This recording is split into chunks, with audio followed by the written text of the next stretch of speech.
मंत्री जी को एसोसिएशन की मीटिंग आप ले रहे थे आज प्रदेश की। जी क्या देखिए, मुद्दा कुछ नहीं था। अभी हाल ही में चुनाव हरियाणा प्रदेश में हुए हैं और उन चुनाव को मद्देनजर रखते हुए हमने एक फैसला लिया क्यों ना हम एक अपना डिप्राइव्ड समाज है उसके साथ बैठ करके अपनी बातें करें, क्योंकि हमें ठीक 85 दिन के बाद चुनाव में जाना है। प्रदेश का चुनाव है विधानसभा का, और हमने यहाँ बैठ करके अपने समाज के लोगों से बातचीत करी है और यहाँ उनसे जो पिछला लोकसभा का चुनाव हुआ था प्रदेश का, उसका अनुभव भी हमें लिया है और आगे हमें क्या करना है, विधानसभा चुनाव में कैसे हमने आगे बढ़ना है, इस बात पर भी हमने चर्चा की है। अच्छा, लोकसभा चुनाव में ऐसा माना जा रहा है कि एससी समाज की काफी कम वोट आई है, बीजेपी से नाराज दिख रहे हैं। मनाने के लिए क्या प्रयास किए? देखिए, एससी समाज को आप अगर सभी एससी समाज की बात करते हैं तो ऐसा नहीं है। एससी समाज में एससी ए और एससी बी की जैसे पहले कैटेगरी होती थी। एससी ए में हमारी 46 जाति आती हैं, जिसमें वाल्मीकि, धानक, खटीक, बाजीगर और दूसरे कई काफ़ी हैं समाज। और 80 बी में हमारे रविदास चमार हैं, हमारे बड़े भाई हैं, वो आते हैं। तो इस नाते से एससी में ऐसा कुछ नहीं है कि एससी समाज ने भाजपा को वोट नहीं दिया। एससी ने, हमारे एससी ए समाज ने भारतीय जनता पार्टी को वोट दिया है। मैं ये जरूर कहूंगा, समाज का मतलब ये है कि जो कांग्रेस ने संविधान को छेड़छाड़ की बात करती थी, वो मुद्दा कांग्रेस का। देखिए, जो कांग्रेस ने ये सबसे बड़ा झूठ, महाझूठ बोल करके इस प्रदेश को लूटने का, ठगने का काम किया है। एक उस पवित्र संविधान जो इस भारत की देश की आत्मा है, उसको तोड़ने की बात कह करके और आरक्षण खत्म करने की बात कह करके पूरे प्रदेश भर में हमारे भोले भाले लोगों से बहला फुसला करके, झूठ बोल करके, मक्कारी करके उनसे वोट गिरवा है। तो मैं समझता हूँ लोकतंत्र में सबसे बड़ा धोखा कांग्रेस ने किया है। और रही बात संविधान को तोड़ने की, हमने तो जगह जगह मंचों पर भी कहा है, अपनी बात को अच्छे भाव से कहा, अच्छे लहजे से हमने कहा है। कोई भी ऐसा व्यक्ति नहीं जो संविधान को तोड़ दे।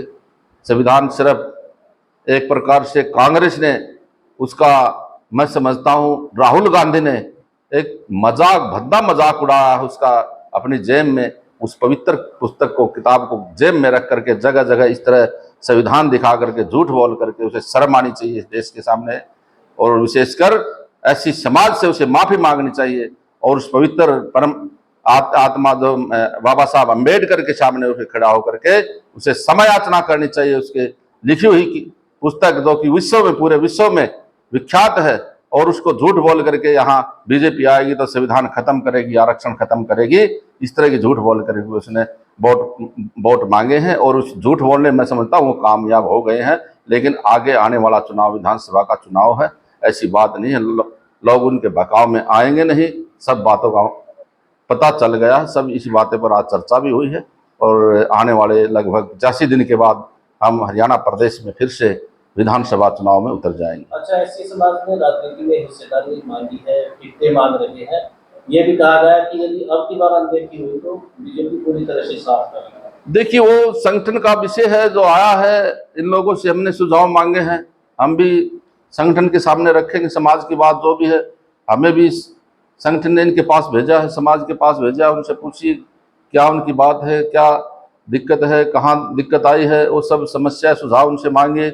आज हमने वो सब कार्य किया है और हम संगठन मंत्री जी उनके सामने बैठेंगे, 20-30 लोग समाज के प्रमुख प्रबुद्ध लोग हम बैठेंगे और आज यहाँ जितने भी व्यक्ति आए थे उनकी हमने समस्याएं नोट की है, सुझाव नोट किए हैं, हम संगठन के सामने रखेंगे। नाराजगी क्या है? नाराजगी ना, कोई नाराज नहीं है। नाराज है तो सिर्फ ये है, पिछले लोकसभा चुनाव में जैसे लोकसभा की सीट थी तो हमारे चमार भाइयों को दी गई, कहीं ना कहीं इस बात को लेकर भी समाज में आज नाराजगी देखने को हमें सुनी है, मिली भी है।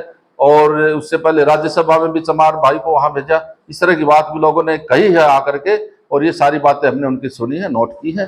हम इसी दिन बातों को संगठन के सामने रखेंगे। सिरसा से आपके समाज को टिकट मिलने को सीट नहीं हो सकती? देखिए, ये तो जनता जनार्दन है, और मैं आपको ये कहूंगा 10 की 10 लोकसभा सीटों पर हमारा जो डीएससी वर्ग का वोट है वो 4 लाख प्लस हमारा वोट है। और मैं समझता हूं हम सिरसा नहीं, हम अंबाला भी अगर दे देते तो दोनों सीट हमें भारतीय जनता पार्टी की झोली में डाल देते। भीतरी घाट के आरोप जो लगे कुछ 5 लगे तो आपके प्रत्याशी हारे आपके पार्टी के, तो उसके क्या मानते हैं, कितना होगा? देखिए, भीतरी घात जो हुआ है वो जो उम्मीदवार हारे हैं उन्होंने अपने अपने सुझाव, अपने अपनी जो ग्रीवेंस की शिकायतें हैं वो नोट कराई संगठन में। संगठन उन बातों पर फैसला लेगा और आगे जो है उनके खिलाफ क्या कार्रवाई होगी ये संगठन तय करेगा। आपको आपका डिपार्टमेंट में इस तरह की कोई नई योजना? देखिए, अभी हमने आचार संहिता के बाद सीएम साहब के साथ मेरे विभाग के अधिकारियों के साथ बैठना हुआ है और हमने सभी बातों पर चर्चा की, विशेषकर वृद्धावस्था पेंशन के बारे में, विधवा पेंशन के बारे में, विकलांग पेंशन के बारे में और विधुर जो पेंशन उसके बारे में भी चर्चा की है। अभी हमने डाटे मांगे हैं विभाग से अलग अलग से, और वो डाटे ये मांगे हैं 2005 से लेकर के 2014 तक प्रदेश में कांग्रेस की सरकार रही, उसमें कांग्रेस ने कितनी वृद्धावस्था पेंशन बनाई और कितना पैसा दिया और हर महीने कितने लोगों को पेंशन बनाते थे, ये सब भी हमने डाटे मांगे हैं 14 से 24 तक के। ये भी हमने डाटे मांगे हैं और हमारे सामने विभाग देगा, हम वो जनता के सामने लेकर के आएंगे।